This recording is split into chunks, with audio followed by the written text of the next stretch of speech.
Alright, so a lot of people ask how many cameras we run on our private property that we hunt, and a lot of people are kind of shocked and surprised when we tell them we're running about, between me and a buddy, we're running probably close to 60 or 70, somewhere in the 60s probably.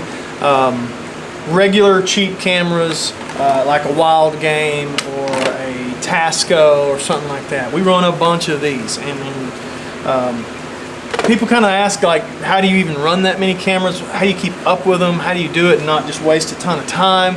So before I put them all out, we'll fix to put them out here in a couple days and get them soaking in the woods for all of June and July. Start checking them in July. This is the only time I have them all, so I thought this would be a good time to go over how we do that.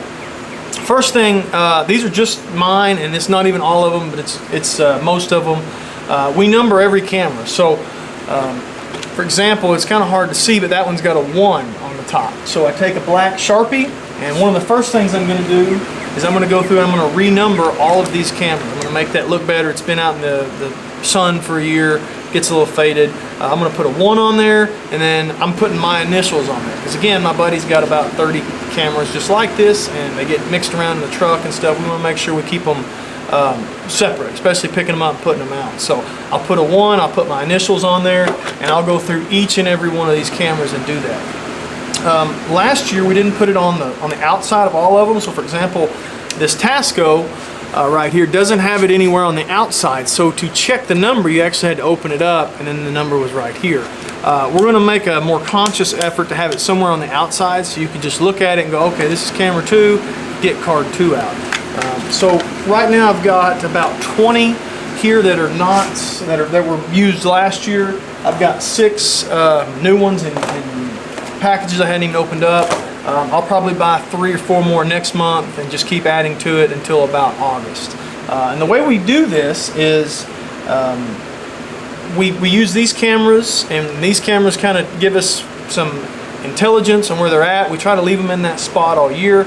We use our cell cameras like this Reveal here, this Reveal SK here, and then we'll put it up somewhere in that general area of where we're getting good information. So if camera 5 is giving me good bucks, I'm going to grab my cell camera that I move from spot to spot to spot to spot, and I'm going to put it around camera 5. And when I stop getting sign at camera 5, I'm moving that one, this cell camera, to another spot, and trying to keep up with the bucks' movement and kind of their general switch from summer to fall habitats.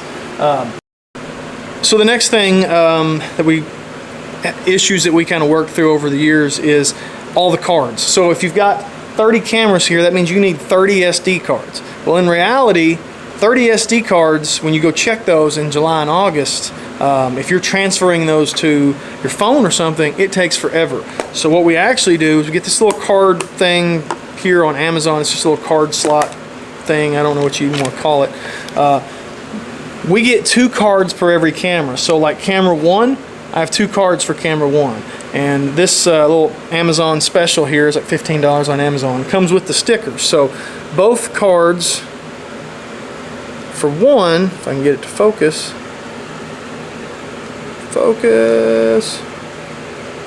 Both cards for camera 1 have a sticker with a 1 on them. So that really helps you keep them, separate and make sure you get them in the right spot. So every camera, 1, 2, 3, 4, has 2 cards, and these are the ones for my new cameras that I haven't even put out yet. So when we're pulling these in July and August and really throughout the year, we keep this in our bag or on a backpack. You go out, you pop out their card 1A, you put in card 1B. That really saves time, and it's efficient. It's expensive, unfortunately, because you got to have all these cards on the front end, but your time in the July heat is really important, really valuable. So I advise you getting 2 cards, having a little pack like this, keeping all those cards in there. So here next week, half these cards will be gone because they'll be in the cameras out in the woods somewhere. Next up is batteries. We go through a bunch of batteries. So what we'll do at the end of the year, these last pretty good. These get down to probably about 30% by the end of the year. So starting in June to about December.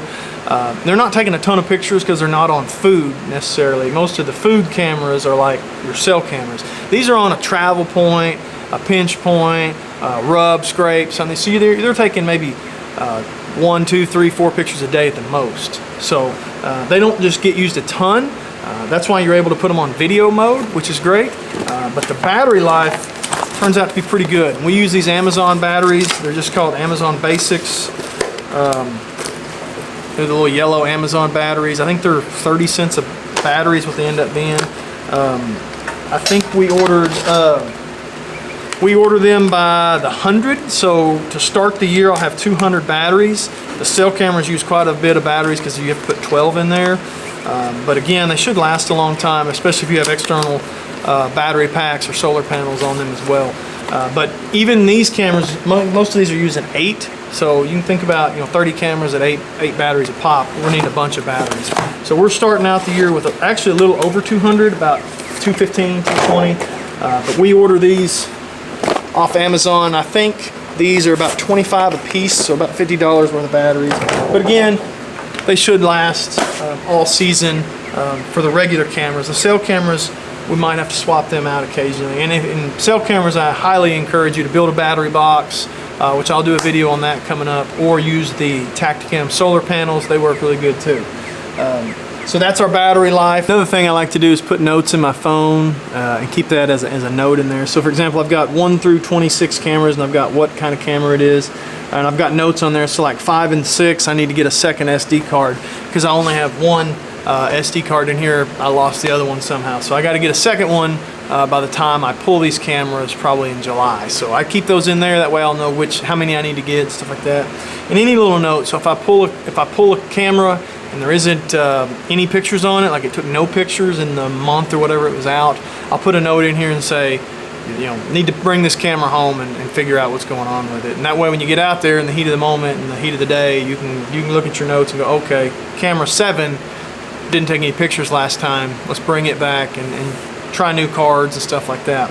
I'm gonna put an SD card in each camera. So like camera 1, I'm gonna put this in, I'm gonna put new batteries in it.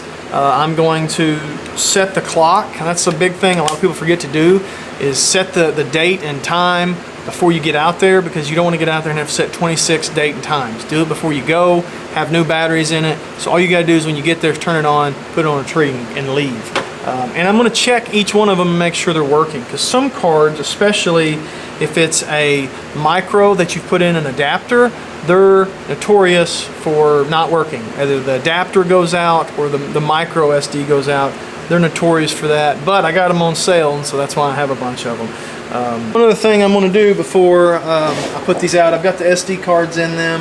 I haven't set the date and time just yet because I want to do this first. I'm going to spray them all with permethrin. That'll keep the ants away and spiders and things that like to get in them. Ants will destroy one of these things and just ruin it. So before you put them out, if you'll hit them with a little bit of Sawyer's permethrin, that really helps. I've got cell cameras, all of them want to do that. I've closed them up so none of this will get like where the batteries are and stuff.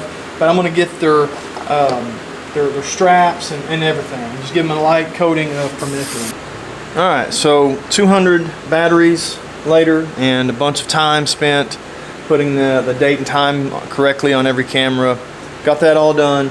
They had permethrin sprayed on them. I'm going to wipe the lenses and sensors down to get some of that, if there's any coating from that permethrin on the lenses and the sensors, get those straightened up.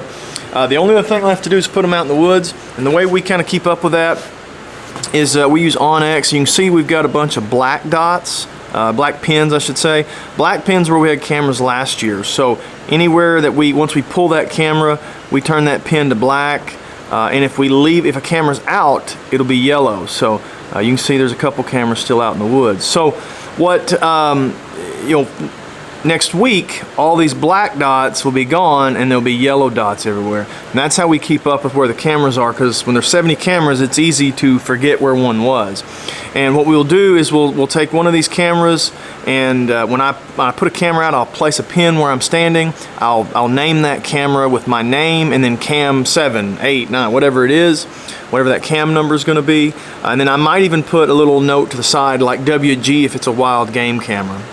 So I can go and look and I can go, what was that? What camera did we put down in that valley, wherever? And I can click on it and it's going to say, name cam 25 Tasco or something like that.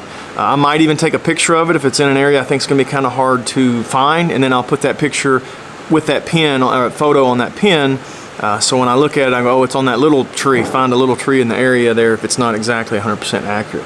But you've got to keep your onX up to date. You can see these ridge tops where we've just littered cameras across these ridge tops trying to find out where they're crossing the ridge during the rut, and it seems to have helped us a bunch. We saw way more deer last year after running cameras everywhere. Once we would pull these cards at the end of the hunt, at Sunday afternoon, we would get, or even Saturday morning after the Saturday morning hunt, we would pull all our cards and we'd take them back to our camp, and we would just go through cards, and we would know for Saturday night, Sunday morning, this is where we need to hunt. If we need to move a cell camera over there to get up-to-date information, we could. It made a huge difference for us. It's not something you got to do in 1 year. Don't think, well, I can't get 30 cameras in 1 year. That's expensive. Get 5 a year. Get 1 or 2 a month. Even in January, February, March, when you're not necessarily in deer hunting mode, go pick a camera up, set some money back, and just go pick a camera up, 1 or 2 a month if you need to. And then over the years, you're going to have a bunch of cameras. So that's kind of what we do. About April, May, I start buying 3 a month, and I'll buy 3 a month all the way up till September. Once we get in September, I may not do that anymore, unless I just find a new area that I'm thinking I got to get a camera on. So anyway, that's how we run cameras. Got any questions, post them below. If you like this is something you're into, give it a like and a subscribe. Appreciate it.